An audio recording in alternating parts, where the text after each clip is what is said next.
Pour voir si une personne est consciente ou pas, on va lui poser des questions simples. Nathalie, est-ce que tu m'entends? Si tu m'entends, ouvre les yeux. Serre-moi la main. On donne des ordres simples. La personne ne réagit pas, donc elle est inconsciente. Donc là, nous avons une personne inconsciente. Nous allons regarder dans un deuxième temps si elle respire. Pour voir si elle respire, on va déjà dégrafer les ceintures qui peuvent gêner la respiration, les cravates, etc. On les desserre. Et ensuite, on va venir regarder la respiration.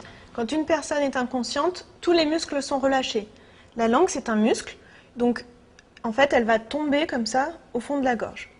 Ce qui se passe, c'est que si on laisse la personne allongée, l'air ne peut plus sortir et tous les aliments, la salive, le vomi, les sécrétions vont repartir dans les voies aériennes. Donc, pour ça, nous allons basculer la tête en arrière en levant le menton vers le haut, ce qui va permettre de faciliter le passage de l'air.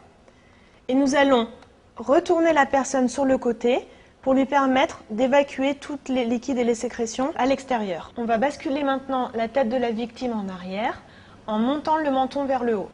On ouvre la bouche et on va venir se positionner comme ceci pour apprécier la respiration. Sentir le souffle sur la joue, regarder le ventre qui se lève et entendre des bruits éventuels pendant 10 secondes. Donc on a une personne qui est inconsciente et qui respire. Nous allons la mettre en position latérale de sécurité. Pour cela, on prend le bras qui est devant soi et on le lève. On s'approche, on prend l'autre bras, paume contre paume. Délicatement, on vient mettre la main sur la joue de la victime pour protéger le cou lors du retournement. Je viens attraper le genou opposé. Je recule.